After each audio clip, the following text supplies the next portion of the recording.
E aí pessoal, tudo bem? Hoje a gente vai usar uma ferramenta, conhecer uma ferramenta bem poderosa para a gente resolver equações do tipo f de x igual a zero. Então eu vou fazer isso através de um exemplo. O meu exemplo é o seguinte: eu quero encontrar o resultado da minha equação x² igual a 5. Ok? E aí a gente vai usar o método de Newton para a gente encontrar uma aproximação numérica da raiz de 5. Basicamente a minha pergunta então a raiz de 5 é aproximadamente o quê? Né? E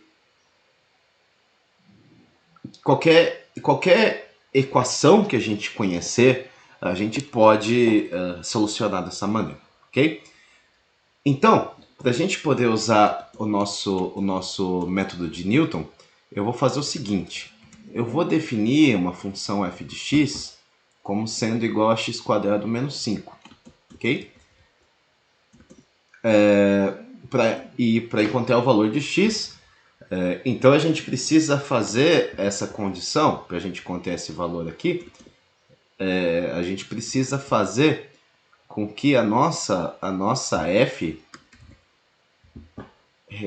seja igual a zero, para a gente poder descobrir isso aqui. E aí a gente vai acabar resolvendo a equação como a gente tá esperando, né? Que estava no enunciado. E aí então, nosso objetivo é tentar descobrir onde no eixo X, no gráfico, o gráfico cruza, né? No eixo X. E aí então, primeiro a gente vai começar fazendo um chute. Eu vou fazer um chute escolhendo um x0 igual a 2, ok? Porque a nossa raiz de 5 é aproximadamente igual à nossa raiz de 4. E a raiz de 4 é 2. Okay? Essa raiz é imediata, a gente sabe quanto vale, né? Então, a ideia do chute é justamente porque é um valor próximo e eu conheço, né?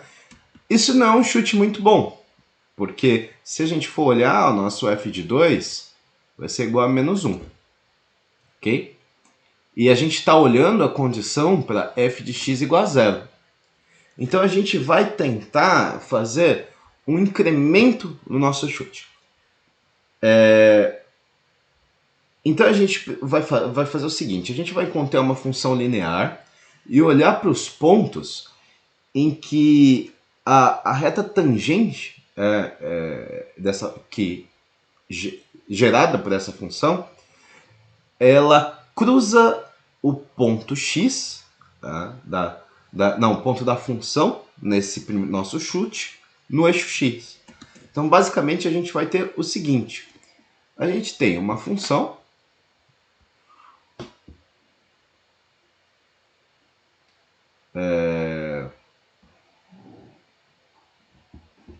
certo? E essa função é uma função de segundo grau. Então, ela é uma parada. E eu fiz um chute num ponto x0. Ok? Então isso aqui é f de x0 está nesse ponto, né? x0 f de x0 é esse ponto. Eu quero encontrar um próximo ponto x1 cuja reta tangente nesse ponto x0 bate no nosso gráfico. Ok? Esse é o nosso ponto x1. Essa aqui é a reta tangente do nosso ponto x1. A gente, por definição, isso é uma reta, tá bom? Ou seja, esse ponto aqui é o ponto x1, 0, e ele vai dar um novo chute para a nossa solução. Então, qual é a equação da nossa reta tangente? A gente sabe que a equação de uma reta é y menos y0 igual a m vezes x menos x0, ok? Em que m é o coeficiente angular da reta, né? E quando a gente está na nossa situação em que a nossa reta tangente vale intercepto eixo x, o nosso valor de y é zero nesse ponto, né? Então, se a gente for refazer os nossos cálculos, a gente pode substituir zero aqui e a nossa equação para a reta tangente fica simplesmente menos y0 igual a m vezes x menos x0. Eu vou fazer o seguinte, então. O nosso x vai ser o x1, que a gente não sabe, né? Se o nosso x for igual a x1, y fica igual a zero e a gente tem essa equação. E o que a gente quer saber é o novo valor de x1. Para isso, então, eu vou fazer menos y0 sobre m é igual a x1 menos x0. E, consequentemente, o nosso x1 vai ser igual ao nosso x0 menos o nosso y0 sobre m. Ok? E nos nossos termos, né, nos termos que a gente tem de f, né, o nosso y0 é o nossa f de x0, que a gente já sabe quanto é, e o nosso m é a nossa derivada, né, do x0, do x no ponto zero, né, no x0. Desculpa, a derivada da função no ponto x0, é isso. E aí a gente tem a nossa equação para o nosso novo ponto. Perceba que o nosso novo ponto ele é muito mais próximo do ponto de cruzamento do que o nosso ponto original. Então ele vai dar um chute melhor, né? Ele vai dar um resultado melhor. E isso a gente pode fazer quantas vezes a gente quiser. A gente pode repetir esse processo até a gente conseguir alcançar a precisão que a gente tem interesse. Então, se a gente quer encontrar um ponto para um ponto x0, xn mais 1, agora eu vou apagar tudo isso, porque eu vou escrever a situação geral, né? Se a gente quer saber quanto vale um ponto xn mais 1, com essa precisão, né? A nossa fórmula geral vai ser xn menos f de xn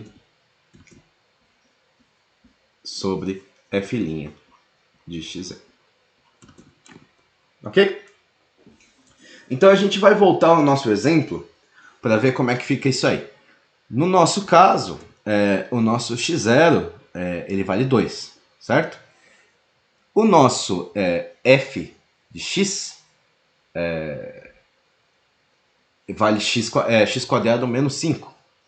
E a nossa primeira derivada de x, da nossa f, né? A nossa f', vou escrever aqui, a nossa f' de x é igual a 2x, ok? Então, eu vou fazer direto olhando aqui, né?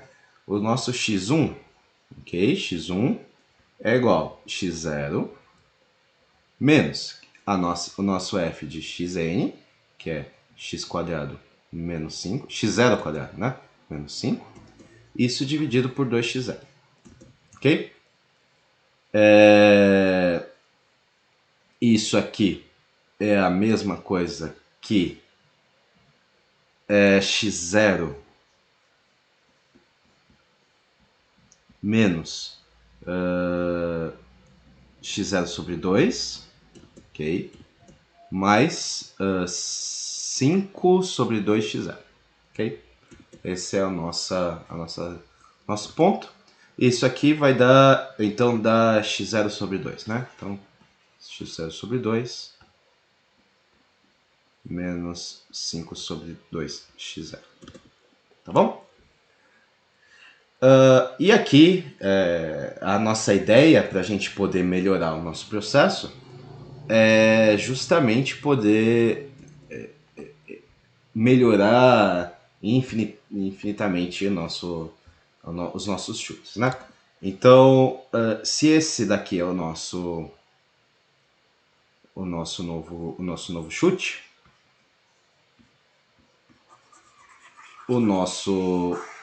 e a gente quer melhorar, né? A gente quer melhorar o nosso processo, nossa aproximação ainda mais.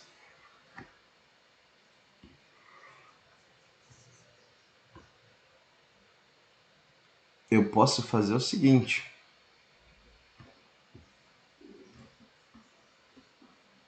Agora, fazer esse mesmo processo novamente com x1, x2, x3.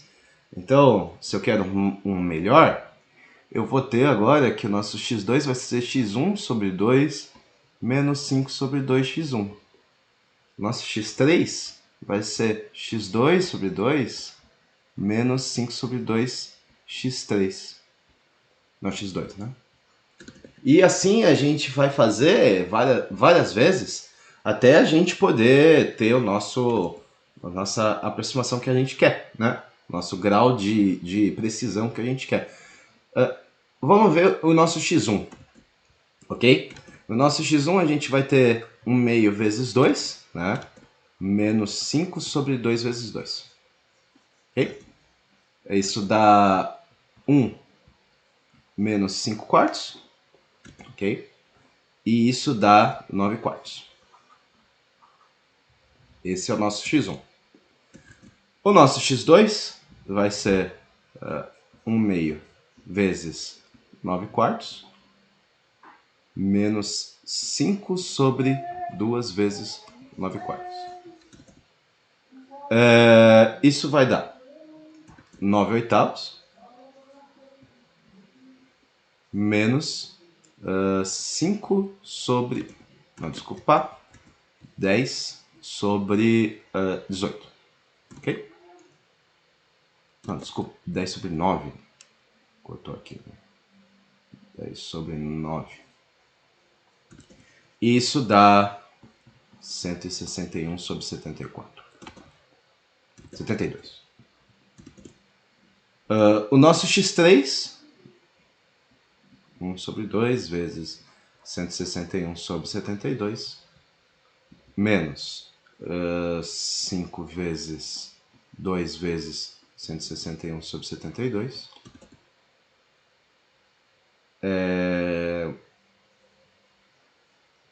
E isso... Bom, isso aí, isso aí vai dar 1 meio vezes 161 sobre 72, menos 5 vezes 72. Já vamos simplificar aqui, né? Fica então menos 36. 5 vezes 36 sobre 161. E, bom, isso aí eu não vou fazer. Eu acho que não vale o esforço do tempo. O que importa é que aqui, né, para a nossa situação final, a gente vai ter o seguinte. Eu vou apagar tudo isso e fazer uma tabela. A minha tabela é a seguinte: o número de interações. Então, eu fiz 0 interações, 1, 2 e 3.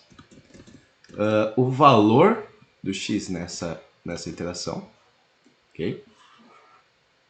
Que vai ser, no nosso primeiro caso era 2, no nosso segundo é 9 quartos, no nosso terceiro 161 sobre 72 e nosso quarto caso 1 meio vezes 161 sobre 72 mais 5 vezes 161 sobre 36.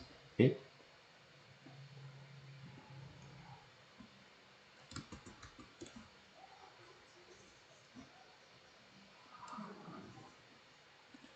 E, por último, eu quero saber quanto que é a diferença do nosso valor verdadeiro menos o nosso valor aproximado.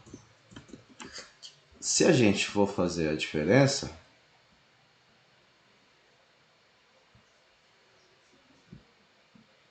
a gente vai perceber que no nosso primeiro caso o erro vai ser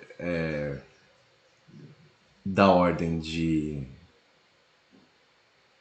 Perdão, do nosso f de xn, né, menos o nosso xn. Então, no nosso primeiro caso, isso aqui vai ser da ordem de 2 vezes 10 a menos 1, ok? No nosso segundo caso, isso aqui vai ser da ordem de 10 a menos 2. No nosso terceiro quarto vai ser 10 a menos quinta, 5, né? E no nosso quarto caso vai ser de 10 a menos 10. Então, esse valor aqui tá muito próximo, né? Do nosso valor da f. Então, uma coisa interessante que dá para notar é que o número de dígitos da precisão dobra a cada iteração. Então, x2 já é uma boa aproximação e para quase tudo que você vai precisar.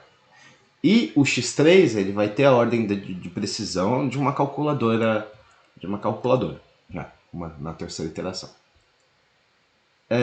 E aí, se a gente fosse fazer o nosso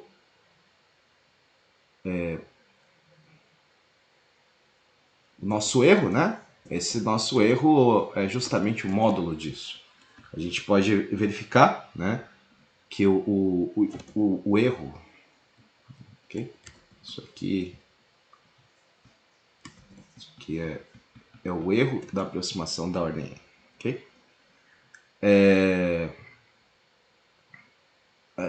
Para cada número de iteração que a gente fizer, a gente vai ter um erro muito próximo, cada vez mais próximo de zero, ok?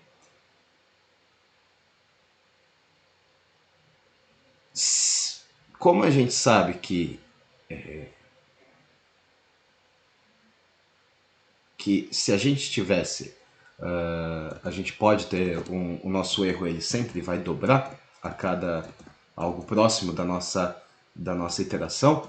A gente pode imaginar, se a gente conhece a precisão que a gente quer, a gente pode fazer o nosso seguinte chute, né, para saber quantas iterações a gente vai precisar em média para a nossa iteração. Para a nossa iteração, se a ordem do erro vai dobrar, né? Então, se eu quero para uma iteração de ordem n, okay, eu vou ter um erro de 10 a menos 1, mais ou menos. Ou seja, de ordem 0, 10 a menos 1 a nossa iteração. Para um erro de ordem 1, vai ser de 10 a menos 2. Dobramos. Para um erro de ordem 2, a gente vai ter 10 a menos 4. Dobramos. Erro de ordem 3, 10 a menos 8. Erro de ordem 4, 10 a menos 16. Então, conhecendo a precisão que a gente quer, né, a gente pode escolher dessa forma o número de iterações, né, que a gente vai seguir. Ok?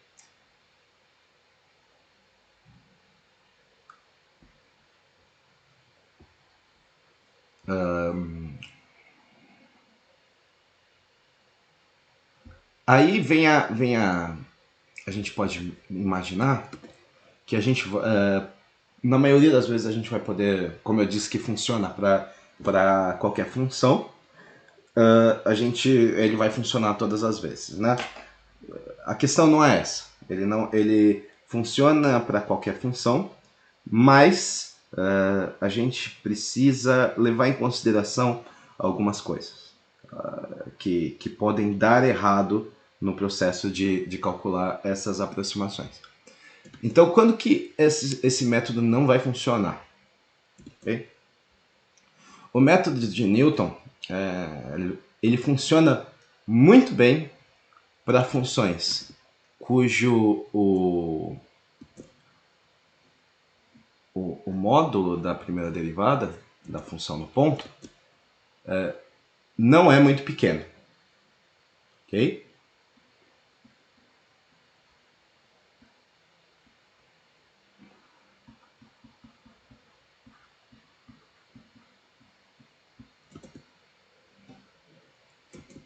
E quando o módulo da segunda derivada não é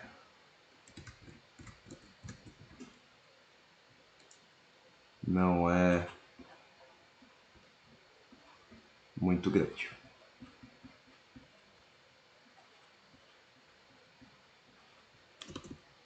Tá bom? Isso para um ponto... E o x0, ele tem que ser suficientemente perto do valor de x. Né?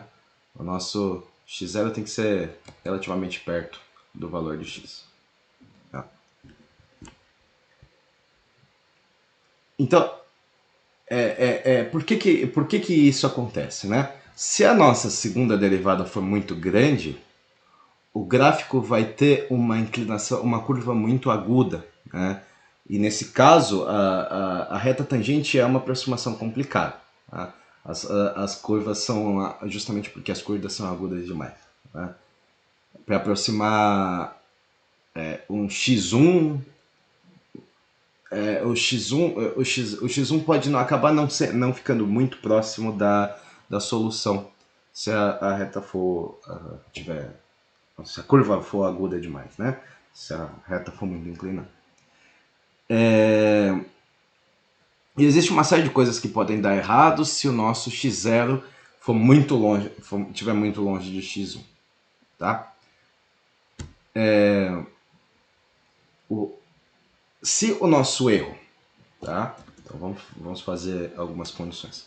Se o nosso erro, que é o nosso valor verdadeiro menos o valor aproximado, ele é muito grande, o erro do nosso primeiro chute, ou seja, o nosso primeiro chute é muito ruim, ou seja, e se esse erro for maior que 1, e o nosso erro da nossa primeira iteração for aproximadamente o erro da segunda iteração quadrada, o nosso erro como o erro da segunda aproximação é aproximadamente o quadrado do erro da primeira, o nosso erro vai aumentar. Então a gente precisa garantir que o erro do chute, tá, seja menor que 1 para fazer a iteração. É basicamente esse o argumento. Como a gente viu, a cada iteração a potência do erro dobra. Né? Se a potência do erro for positiva, ou seja, se o erro for maior que 1, a gente vai estar no caso da potência dobrar, né? A cada iteração, e o nosso erro vai ficar cada vez maior. Imagina então, por exemplo, que a gente tem o nosso exemplo inicial, que é a nossa f de x igual a x² menos 5, e a gente quer aproximar usando o x0 igual a menos 2. A gente vai acabar encontrando para x0 igual a menos 2, se a gente for usar a nossa aproximação,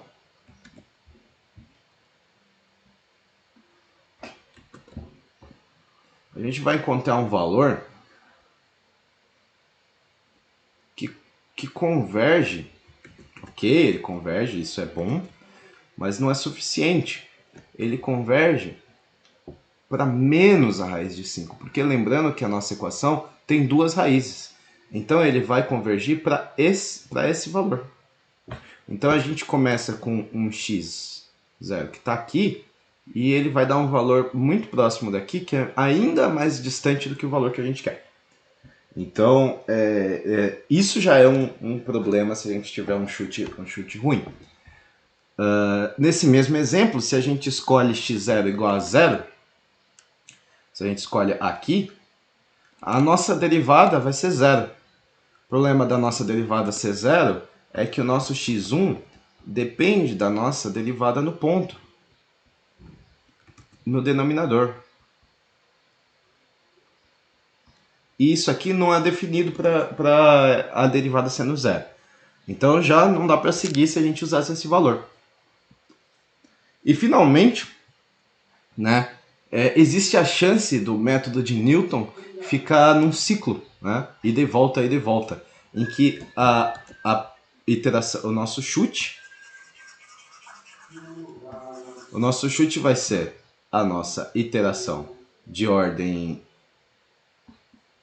vai ser igual a mesma coisa que a nossa iteração de ordem 2, e a nossa iteração de ordem 1 vai ser igual à iteração de ordem 3, ok?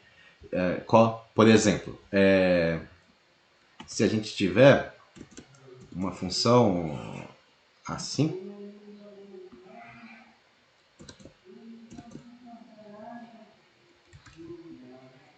se a nossa função for assim,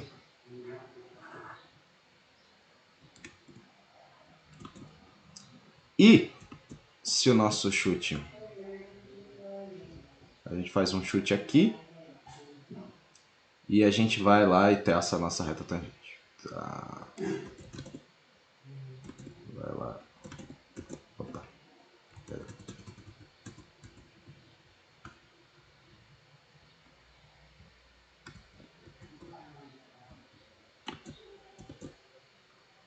Nosso gráfico.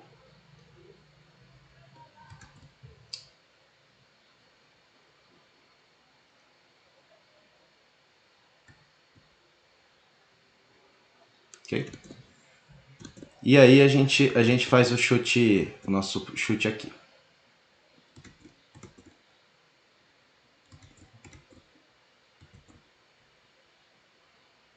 Ok? E aí a gente vai lá e traça a nossa reta tangente no ponto. Nossa reta tangente vai, bate aqui. E aí a gente vai lá e traça o nosso segundo x1. Nosso x1 vai ser aqui. E aí a gente tem uma outra reta tangente e ela vem aqui. Ela vai e bate aqui.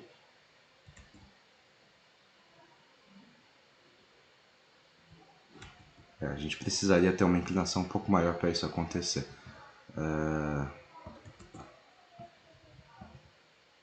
Quer dizer, um pouco menor, né? Inclinação para isso acontecer. Então eu vou fazer assim. E aí ele vai lá e ele bate certinho com o nosso ponto aqui. E acontece que esse é o x0, né? E aí ele vai lá e vira o x2. Aí ele volta para cá. Vem cá, bate aqui. Isso aqui vira x3.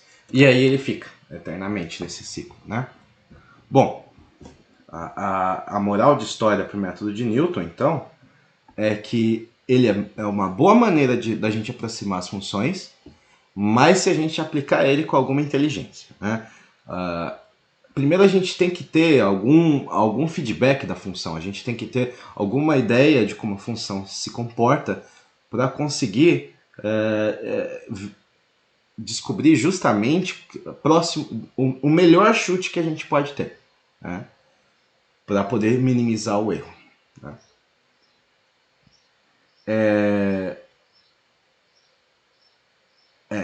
A chave de ouro, então, vai ser sempre encontrar o melhor chute inicial para a solução da função, que é o mais provável da gente conseguir o nosso resultado correto. Bom, com isso eu quero deixar um exercício. E o exercício é o seguinte: eu quero que a gente prove que para qualquer ponto x0 diferente de zero, então, para x0 diferente de zero, ok? O método de Newton nunca vai ser capaz de encontrar o exato valor de x para x ao cubo igual a zero, ok? Com precisão infinita, né? o valor exato, justamente. Bom, era isso por hoje e até o próximo vídeo. Tchau, tchau.